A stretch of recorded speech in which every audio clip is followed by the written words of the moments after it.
جی ناظرین، اگر تھوڑی سی ہم ولادت کے بارے میں بھی بتانا چاہیں تو ولادت جو ہے وہ شیعہ مورخین کے مطابق جو ہے وہ 17 ربیع الاول اور اہل سنت کے مورخین کے مطابق جو ہے وہ آپ کی ولادت 12 ربیع الاول بتائی جاتی ہے۔ اور تھوڑا سا ہم بات کر رہے تھے بچپن کا ٹائم جو تھا، بچپن میں کتنی تکالیف آپ نے دیکھی، اور جب آپ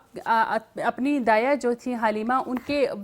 حوالے آپ کو کر دیا گیا اور 5 سال تک جو ہے انہوں نے آپ کی تربیت کی، آپ کی پرورش کی، اور مکہ سے آپ کو لے گئیں وہ، اور اس کے بعد جو ہے وہ اس وجہ سے کہ مکہ میں بہت ساری اس ٹائم ان بیماریوں سے بچانے کے لیے، ان تکالیف سے بچانے کے لیے جو مکہ کو بہت ساری مشکلات میں ڈال دیتی تھی،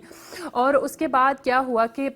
جب وہ آپ کو لے گئی اور آپ کی 5 سال کی عمر جب ہوئی، اس کے بعد پھر آپ جو ہے وہ اپنے دادا کے پاس واپس بھیج دیے گئے، اور اس کے بعد آپ کی والدہ گرامی بی بی آمنہ جب اپنے شوہر عبداللہ حضرت عبداللہ کی زیارت سے مشرف ہونے کے لیے جب یثرب تشریف لے جاتی ہیں، اور وہاں پر 1 ماہ کا قیام کرنے کے بعد جب وہ واپس آ رہی ہوتی ہیں تو راستے میں ابوا کے مقام پر آپ بہت شدید بیمار ہو جاتی ہیں اور وہیں پر آپ کا انتقال ہو جاتا ہے۔ اور یہ تکلیف جو آپ صلی اللہ علیہ وآلہ وسلم کے لیے یہ تکلیف جو تھی، اس نے آپ کے مصائب میں دگنا اضافہ کر دیا، کیونکہ آپ کے والد گرامی تو پہلے ہی اس دنیا سے کوچ کر چکے تھے، جا چکے تھے، اور اب والدہ کا سایہ بھی آپ کے سر سے اٹھ گیا تھا، اور اس کے بعد یوں ہوتا ہے کہ آپ اپنے دادا سے حضرت عبد المطلب سے بہت زیادہ اٹیچ ہو جاتے ہیں، اور اس ٹائم جو ہے وہ آپ کی سن مبارک جو تھی وہ 6 سال ہو چکی ہوتی ہے جب آپ کی والدہ گرامی کا انتقال ہوتا ہے۔ ہم ایک ڈاکومنٹری شامل کرتے ہیں، اس کے بعد واپس آتے ہیں اور انشاءاللہ پھر ان ڈیٹیل بات کرتے ہیں۔ ناظرین، آج جو مہمان ہمارے ساتھ موجود ہیں کسی تعارف کے محتاج نہیں ہیں، چاہے وہ مذہبی فیلڈ ہو یا سماجی فیلڈ ہو، ہر فیلڈ میں ہی وہ اپنا ایک خاص نام اور مقام رکھتے ہیں۔ پروفیسر ڈاکٹر ندیم عباس صاحب نمل یونیورسٹی اسلام آباد سے ہمارے ساتھ موجود ہیں۔ ہم ان کو پروگرام نسیم زندگی میں ویلکم کرتے ہیں اور ان کا شکریہ بھی ادا کرتے ہیں۔ السلام علیکم سر۔ وعلیکم السلام ورحمۃ اللہ وبرکاتہ، بہت شکریہ سر، پروگرام نسیم زندگی میں آپ کو ویلکم کرتے ہیں، اور اس کے ساتھ آپ کا بہت بہت شکریہ کہ آپ نے اپنی قیمتی اوقات میں سے ہمارے پروگرام کے لیے ٹائم نکالا۔ سر، آج کا جو ہمارا موضوع ہے، ہم بعثت پیغمبر اکرم صلی اللہ علیہ وآلہ وسلم پر بات کر رہے ہیں، تو اسی متعلق میں آپ سے پوچھنا چاہوں گی کہ اصل میں بعثت سے کیا مراد ہے، اور آپ صلی اللہ علیہ وآلہ وسلم کہ اگر ہم بعثت کی بات کریں تو کب آپ مبعوث ہوئے اور کس عمر میں مبعوث ہوئے، کس ایج میں، تو اس پہ آپ تھوڑی سی روشنی ڈالیں۔ بسم اللہ الرحمن الرحیم۔ سب سے پہلے تو آپ کا بہت شکریہ کہ آپ نے نبی مکرم خاتم الانبیاء حضرت محمد مصطفیٰ صلی اللہ علیہ وآلہ وسلم کے یوم بعثت کی مناسبت سے گفتگو کا موقع دیا۔ دیکھیے، یہ وہ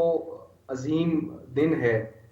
کہ جس دن نبی اکرم صلی اللہ علیہ وآلہ وسلم پر وحی نازل ہوئی اور جی آپ مبعوث رسالت ہوئے۔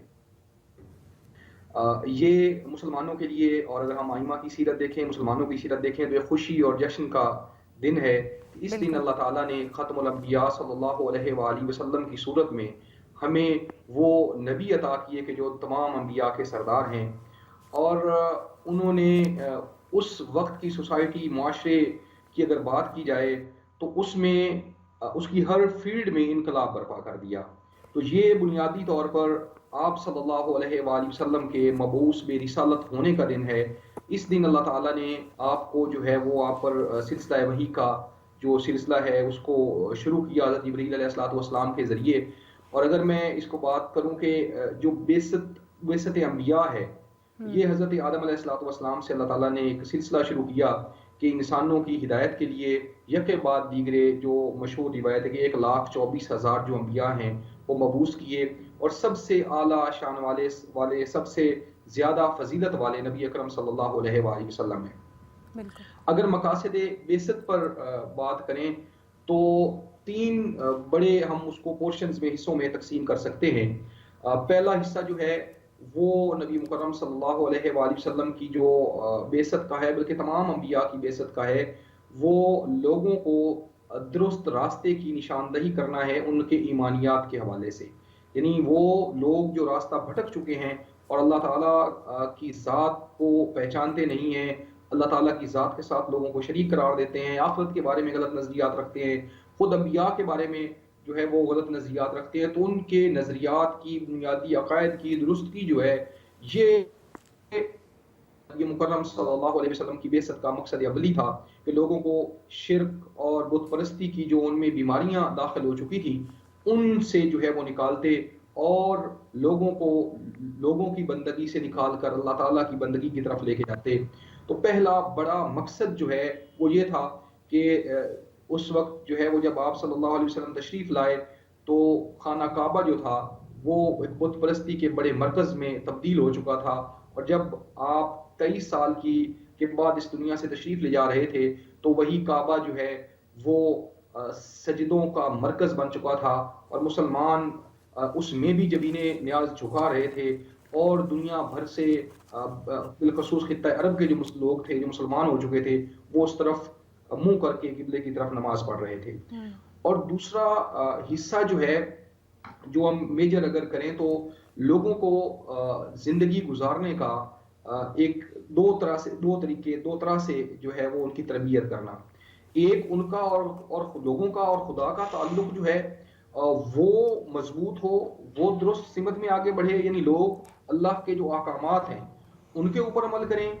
وہ نبی مکرم صلی اللہ علیہ وسلم نماز کی صورت میں، روزہ کی صورت میں، حج کی صورت میں، زکوٰۃ کی صورت میں جو پورا ایک زندگی کا ایک سسٹم ہے انفرادی و اجتماعی، وہ اس 23 سال کے عرصے میں لوگوں کو سکھا کے گئے. بلکہ یہاں بہت سارے محققین نے لکھا کہ آپ صلی اللہ علیہ وآلہ وسلم نے لوگوں کی زندگی میں وہ انقلاب برپا کیا کہ وہ اقدار کا انقلاب، یعنی اس 23 سال سے پہلے جو اقدار کا ایک سسٹم دنیا میں رائج تھا، اور ان جو 23 سال کی مدت جو آپ صلی اللہ علیہ وآلہ وسلم نے جو ہے وہ گزاری تبلیغ دین میں، اشاعت دین میں، نشر و اشاعت دین میں، اس میں وہ پورے کا پورا سسٹم اور پورے کا پورا نظام جو ہے اقدار کا اس کو تبدیل کر دیا. مثلا پہلے اس معاشرے میں بیٹی کی پیدائش کو بدشگونی لیا جاتا تھا. خاتم الانبیاء صلی اللہ علیہ وآلہ وسلم نے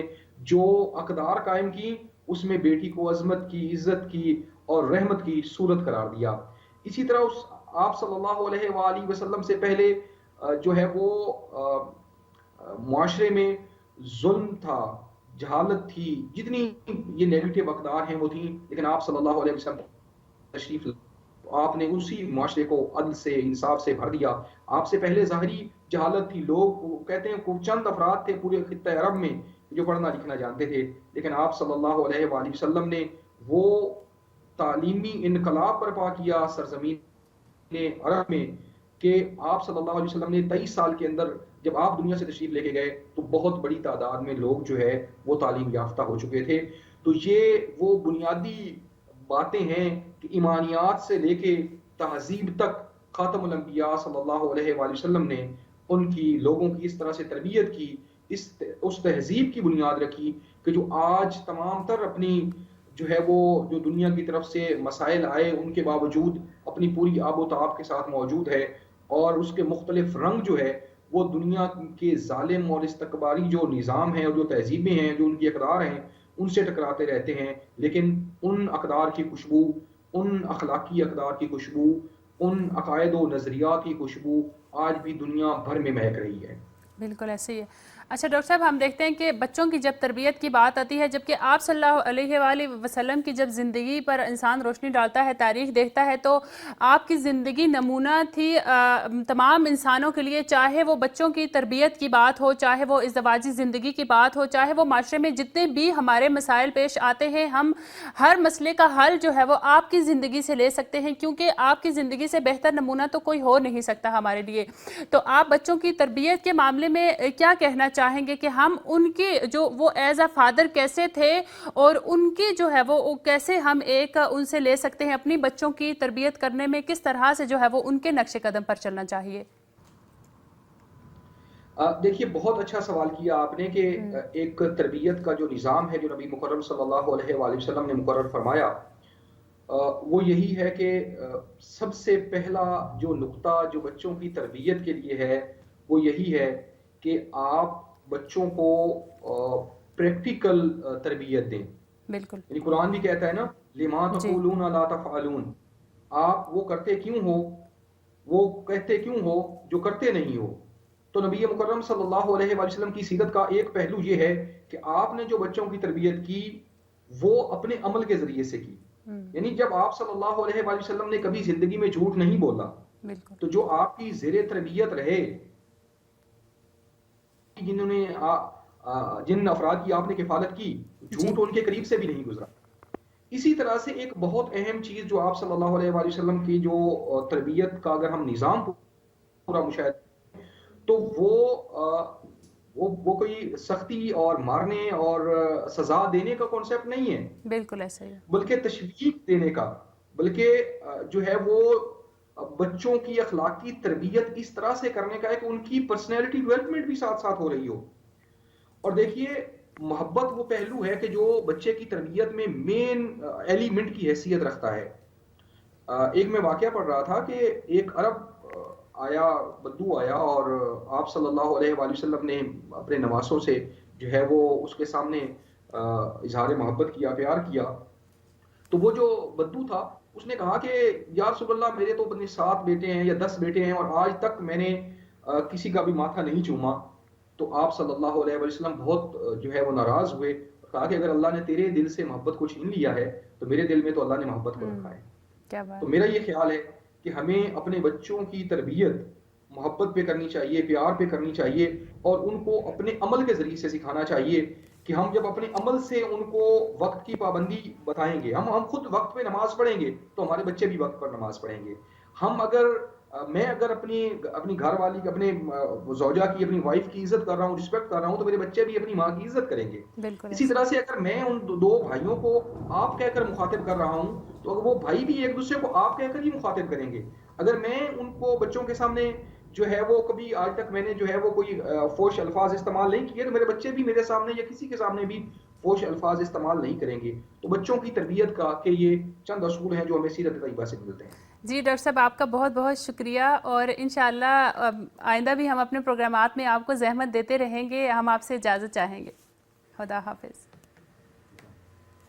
ناظرین بہت ہی مفید گفتگو کی ڈاکٹر صاحب نے بھی، ہم اپنی گفتگو کو جاری رکھیں گے، لیکن اس سے پہلے میں چلوں گی کمیل کی جانب اور دیکھوں گی کہ آج آپ نے کون سی ویڈیوز ہمارے لیے ارسال کی ہیں، اس کے بعد واپس آؤں گی انشاءاللہ۔ جی ناظرین، تو ہم بات کر رہے تھے جیسے ڈاکٹر صاحب نے بھی بچوں کی شفقت کے حوالے سے بھی میں نے بات کیا کہ آپ صلی اللہ علیہ وآلہ وسلم کی زندگی ہمارے لیے نمونہ ہے، اور بچوں کی تربیت سے لے کر تمام ہماری زندگی کے جتنے بھی مسائل ہیں اس میں ہم جو ہے نا اپنے تمام مسائل میں آپ کی زندگی سے ہیلپ لے سکتے ہیں۔ آپ کی زندگی سے بڑھ کے تو اور کوئی ہمارے لیے درس نہیں ہو سکتا۔ تو بچوں کی اگر شفقت کے حوالے سے ہم بات کریں تو ایک چیز میں آپ سے شیئر کرتی چلوں کہ ایک دفعہ آپ صلی اللہ علیہ وآلہ وسلم مسجد جا رہے تھے تو گلی میں بچے کھیل رہے تھے بہت زیادہ، تو وہ کیونکہ بچے اکثر دیکھتے تھے کہ آپ کے نواسے رسول یعنی امام حسن علیہ السلام اور امام حسین علیہ السلام اکثر آپ کے کندھے پہ سوار ہوا کرتے تھے اور آپ ان کو لے کے جایا کرتے تھے۔ تو جب بچوں نے آپ صلی اللہ علیہ وآلہ وسلم کو دیکھا اور آپ کے گرد گھیرا ڈال لیا اور کہا کہ ہمیں بھی سوار کریں، آپ ہمیشہ اپنے نواسوں کو سوار کرتے ہیں، آپ ہمیں بھی سوار کریں۔ تو آپ کیونکہ مسجد میں آپ نے جانا تھا، نماز پڑھانی تھی، تو جماعت کروانی تھی، تو سارے لوگ جو ہے وہ مسجد میں آپ کا انتظار کر رہے ہوتے ہیں، اور کیونکہ آپ ایک تو بچوں کو منع بھی نہیں کر سکتے اور وہاں پر آپ ٹھہر بھی نہیں سکتے، ایک کشمکش کے عالم میں ہوتے ہیں کہ اب اگر آپ بچوں کو ایسے چھوڑ کے جائیں گے تو ان کا دل ٹوٹ جائے گا اور وہ ناراض ہو جائیں گے، اور اگر نہیں جاتے تو مسجد میں نہیں ٹائم سے پہنچ پائیں گے۔ تو اتنے میں حضرت بلال مسجد سے باہر آتے ہیں اور دیکھتے ہیں کہ آپ صلی اللہ علیہ وآلہ وسلم نے دیر کیوں کر دی۔ جب آ کے دیکھتے ہیں تو بچوں نے آپ کے گرد گھیرا ڈالا ہوا ہوتا ہے، تو حضرت بلال کہتے ہیں کہ بچوں کو تھوڑا سا غصہ کرنے کی کوشش کرتے ہیں اور کہتے ہیں کہ آپ جائیں،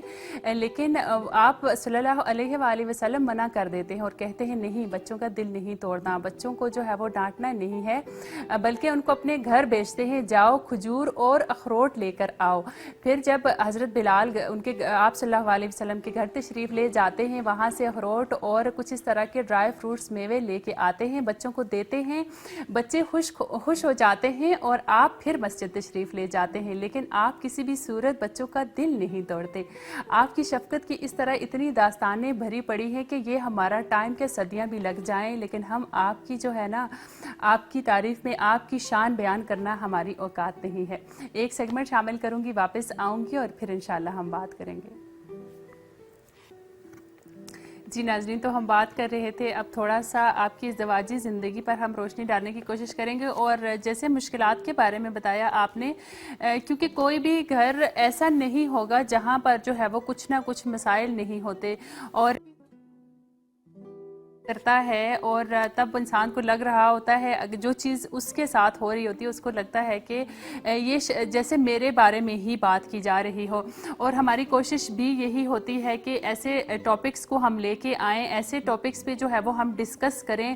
کہ جن کا کوئی نہ کوئی آپ کو فائدہ آپ کی زندگی میں ضرور ہو، ان کے راہ حل بھی آپ کو بتائیں، اور انشاءاللہ ہمیشہ ہماری کوشش یہی رہتی ہے، اور انشاءاللہ آگے بھی ہم کوشش کرتے رہیں گے، اور جب انسان کوشش کرتا ہے تو اللہ تعالیٰ بھی اس کی مدد کرتا ہے، اور انشاءاللہ ہم بھی اپنے مقصد میں ضرور کامیاب ہوں گے اور ہوتے ہیں، اس امید کے ساتھ ہم ہمیشہ آتے ہیں۔ تو آپ صلی اللہ علیہ وآلہ وسلم کی اگر ہم ازدواجی زندگی کی بات کریں تو آپ ایک مہربان اور محبت کرنے والے شوہر ہونے کے ساتھ ساتھ ایک بہت ہی مہربان اور محبت کرنے والے والد بھی تھے، اور آپ کی زندگی ہمارے لیے، ہماری ازدواجی زندگی ہو یا ہمارے بچوں سے شفقت محبت ہو، ان کے ساتھ مہربانی سے پیش آنا ہو، یا ان کی تربیت کا جو ہے وہ معاملہ ہو، تو ہمیں ہر طرح سے ہی ہمارے لیے ایک درس ہے۔ اور جہاں تک خواتین کے حقوق کی جب بات آتی ہے اور بیٹیوں کے احترام کی بات آتی ہے، کیونکہ ابھی بھی بہت سارے ایسے علاقے ہیں جہاں پر بچیوں کی تعلیم کے اوپر توجہ نہیں دی جاتی، ان کو ان کے رائٹس نہیں دلوائے جاتے، تو آپ صلی اللہ علیہ وآلہ وسلم کی زندگی جو ہے وہ آپ کی شفقت، آپ کی بیٹی سے آپ کی محبت جو ہے وہ اس سے بڑا نمونہ اور کیا ہو سکتی ہے۔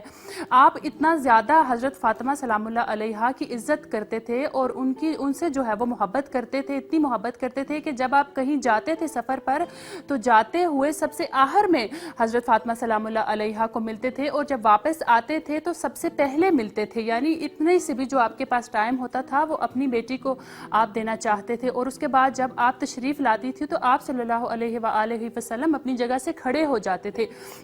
اور اس سے واضح طور پہ پتہ چلتا ہے بیٹیوں کا جو مقام ہے، ان کی جو عزت ہے، جو ان کو معاشرے میں عزت ملنی چاہیے، ان کے رائٹس جو ان کو دینے چاہیے، اس سے بڑھ کے اور کوئی نمونہ، بہتر نمونہ جو ہے وہ ہو ہی نہیں سکتا ہمارے لیے۔ ایک سیگمنٹ شامل کرتے ہیں، واپس آتے ہیں اور پھر اپنی گفتگو کو ہم آگے بڑھاتے ہیں۔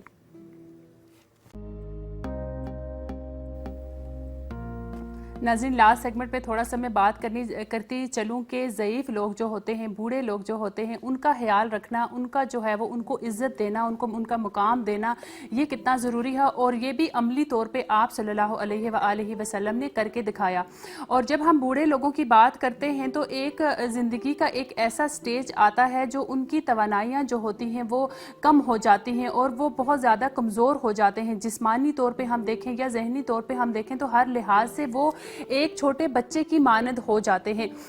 اور اس ٹائم پہ ایک وہ کندھا جو دوسروں کو سہارا دیتا تھا، وہ جو دوسرے جو اس پہ ڈیپینڈ کرتے تھے، لیکن ایک ٹائم ایسا آ جاتا ہے کہ جب اسے کسی کے کندھے کی ضرورت ہوتی ہے، جب وہ کسی پہ ڈیپینڈ کرتا ہے، جب اسے کسی کے احساس کی ضرورت ہوتی ہے، کسی کی محبت کی ضرورت ہوتی ہے، تو اس ٹائم جو ہے وہ جو ان کا خیال رکھنا، ان سے محبت سے پیش آنا، یہ ہر انسان کا جو ہے، ہر جوان کا کہوں گی کہ ہر انسان کا فرض ہے، اور یہ کام کرنا بھی چاہیے، چاہے وہ اپنے والدین ہوں، اپنے والدین سے ہٹ کے ہماری سوسائٹی میں کوئی بھی جو ہے بوڑھے افراد ہیں یا ضعیف افراد ہیں، ہمیں ان کا خیال رکھنا چاہیے۔ اور جو ہے وہ اس بارے میں بھی آپ صلی اللہ علیہ وسلم نے خود فرمایا کہ جو جوان کسی بوڑھے کا جو ہے وہ اس کی ضعیف پن، اس کی کمزوری دیکھ کر جو ہے وہ اس کا دیکھ کے اس کی عزت کرتا ہے، اس کا احترام کرتا ہے، تو اللہ تعالیٰ ایک جوان اس کے لیے مقرر کر دیتا ہے جو بڑھاپے میں اس کا خیال رکھے گا، اس کی عزت کرے گا، اس کا جو ہے وہ احترام کرے گا۔ انشاءاللہ اگلے ہفتے پھر آپ سے ملاقات ہوگی ایک نئے اور خوبصورت موضوع کے ساتھ، تب تک کے لیے مجھے دیجیے اجازت، خدا حافظ۔